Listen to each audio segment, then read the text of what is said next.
Well, listen, even with all of this gear, undoubtedly, I can't avoid being repetitive in a kit I put together. I think sometimes it ends up being subconscious that I just liked certain things going together, even though maybe one part of it was different in the past. So here we are. This is my green and black reactor kit. Reactor 5 pads. They are pads I had to do a little bit of touch up on, and I'll tell you something that's really cool. It's nice that I have my videos to go back on, because I reviewed, I believe, the last time I wore these, and something stood out to me. I was missing the lower shin strap on one pad, and again, I don't know why.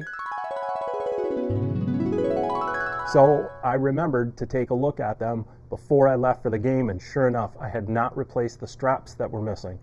So I dug up 2 straps, slapped them in there, and had the full array of strappage for my legs.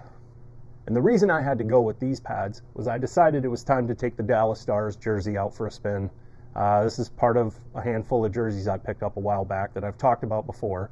It is a starter brand, and it's only a double XL. So it is a bit snug on me. Decided I'm probably going to add gussets to this particular one so that it'll fit a little nicer. But I decided I had to go the green and black route, obviously. The reactors, this set is from 1995. They're in overall good shape. I did, like I said, do a little bit of touch-up work to them, but not a whole lot. I did have to remove, I believe, some stuff. I think these had like landing gear for butterfly when I got them. So I did remove all that, but that was quite some time ago, and I already talked about that. I have done a full reactor, gear review, talking about all the different features and things like that. And I'll put a link to that up here and down below in case you want to see that. I did kind of a deep dive into the Reactor 5 series of gear. So the next thing I had to choose was my gloves. And I have a few different green gloves. I think I have a Reactor 4 green and white catch glove, a Reactor 5 green and white blocker, and 2 green and black Reactor 5 trappers. But I also have Sparky here, the white and green and black, that I decided to go with because I don't actually have a green and black reactor blocker. So since I couldn't do that the right way, I decided I would go with the green and white trapper and the Glenn Miller icebreaker blocker. This is the same pads and gloves I wore, I believe, the last time I wore the pads. And I did talk a little bit about the Glenn Miller icebreaker. So this blocker is actually one that he marketed as a ball hockey or roller hockey blocker. I did talk to Glenn about that, and he says the only difference and why it was considered that is because the face is like a ballistic nylon material instead of a Clarino Gen Pro type of thing. And that was the only real difference. Moving right along, just quickly, I did go with McKenney knee pads this time. These are a pretty roach set that I have. There's a few issues with them, but they are thin. They do have a plastic inside of them, and I like that in comparison to my option of going with like the Reactor 5 knee pads, because the Reactor 5 knee pads are just way too thick, and I'll get to part of why that becomes a problem in just a second here.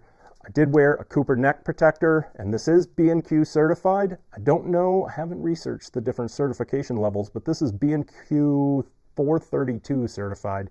And this one does not state that it has Kevlar material, so I'm not sure what that means.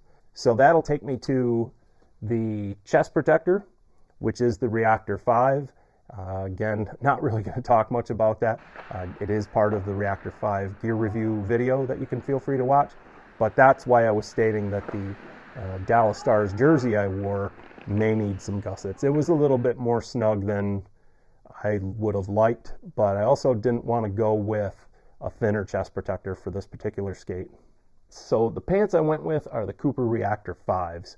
Now, this is a stock set of Reactor 5s, and they have a built-in thigh protector. It just goes over your leg right above the knee with a Velcro strap around it. I don't have large legs, and every set of those I have, that elastic is so tight to get it to attach. I just don't know what the intent there was, especially given the fact it's sewn in. It's not a removable thigh board.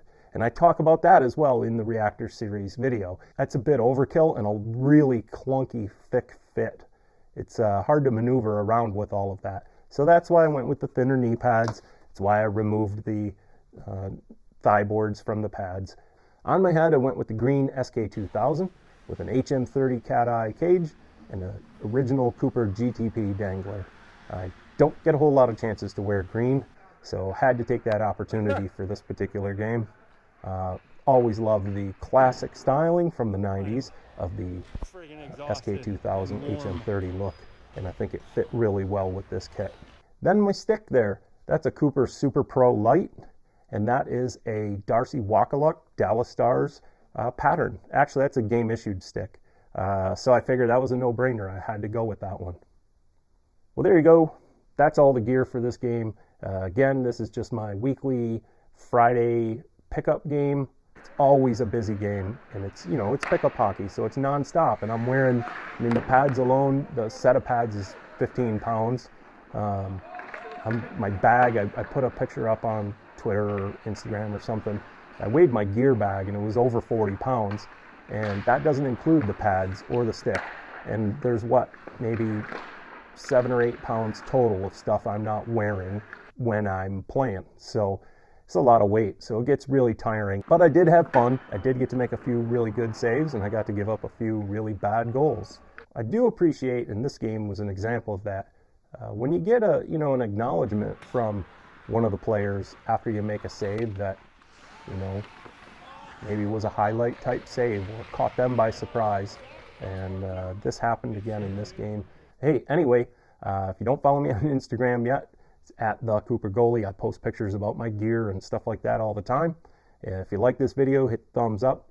If you haven't done it yet, hit that subscribe button and the bell notification icon. That way when I upload these videos, which have been twice a week lately, you'll get a notice and you can check out the cool gear I'm wearing for that game.